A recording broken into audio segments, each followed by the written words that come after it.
Bersama Faris dan Iwan. di My Campus AM, dan hari ini Apa tajuk kita Faris hari ni? berkenaan dengan obses terhadap phone baru. Faris, so far dah berapa kali tukar phone? Berapa kali tak tahu tapi kebanyakannya phone tukar sebab rosak je. Oh, rosak je.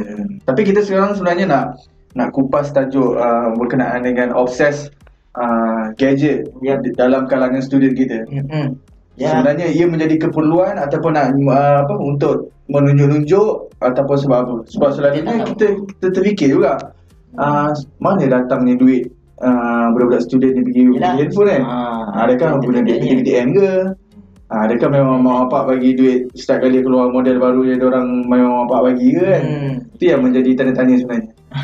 Dan juga bila kita cakap pasal phone barulah apa semua, kita mesti ingat pasal iPhone. Yang paling latest paling latest iPhone 7 Pendapat Iwan sendiri macam mana? iPhone 7 okey tak? Bagi pendapat Iwan, dia macam tak tahulah, sebab macam Iwan juga pula penggunaan phone macam sama je pun. Just buka Facebook, WhatsApp, Twitter, email tu je pun. Kalau tukar-tukar phone pun benda yang sama juga yang keluar, tapi tak berapa pasti, mungkin ikut individu masing-masing lah. Keperluan dia apa benda kan. Macam Iwan asal tengok spek okey, harga murah, jalan je kan. Tak kisahlah kau nak iPhone 7 ke lah, hantar korang lah kan. Itu pendapat DJ Iwan kita. Macam mana pula pendapat korang? Macam mana pendapat korang? So korang dijemput ke Facebook kita orang untuk memberi sebarang pandangan dan pendapat mengenai obses gadget yang kita bincangkan pada hari ini. Dan korang boleh juga tweet-tweet kepada kami berhashtagkan MyCampusAM, dan jangan lupa mention tweet handle kami @MyCampusRadio. Korang rasa patut tak nak ikut trend terkini?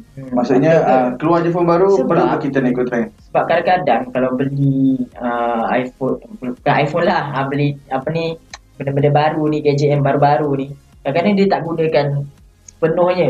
Macam Iwan cakap tadi lah. Tapi lelas guna benda sama juga, WhatsApp, Facebook kan. Tapi itulah menjadi tanda tanya. Kenapa mereka ni obses sangat? Adakah sebabkan kawan ke apa ke? Kita tak tahu. Nanti kita akan bincang selepas ini. Sebelum tu Bari nak share berkenaan dengan Samsung Malaysia. Yang ni kesian lah siapa yang pengguna Samsung Note 7, Galaxy Note 7.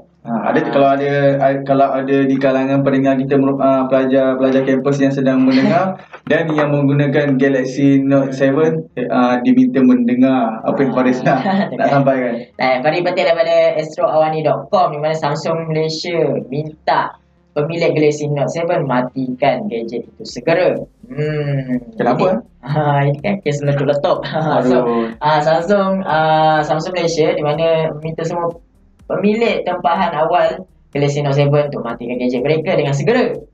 Menurut kenyataan yang dikeluarkan SME hari ini, pemilik Galaxy Note 7 diberi pilihan sama ada memulakan semula atau menukarkan kepada Samsung Galaxy S7 Edge dengan syarat mereka memulangkan Galaxy Note 7 dengan keadaan baik. Yes.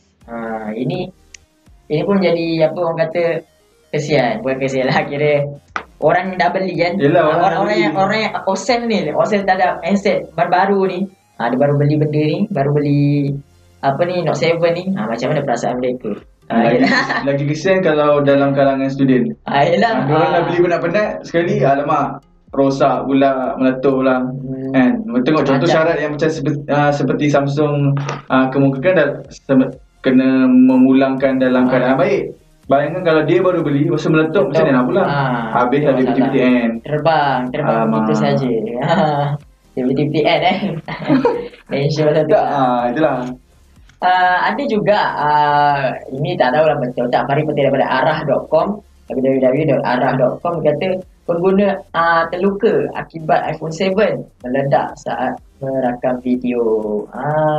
Ini apa pula cerita dah Note 7, iPhone 7 pula.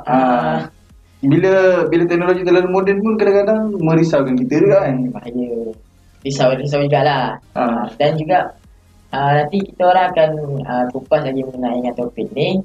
Banyak lagi nak kupas berkenaan dengan negativity of culture. Ada lagi, nanti kita akan share selepas ini. Kita Dan mainkan terus mendengarkan My Campus AM. Campus Radio. Jom berubah bersama.